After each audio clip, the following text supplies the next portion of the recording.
alamin natin.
Do you call it a talent?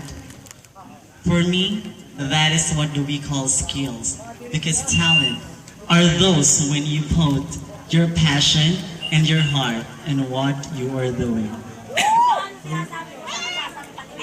Ang aking pong pinakita ay isa pong sayaw kung saan nagpapakita na tayo pong mga Pilipino saan man mapunta ay patuloy at palaging babalik kung saan man po tayo nagmula. Maraming salamat po.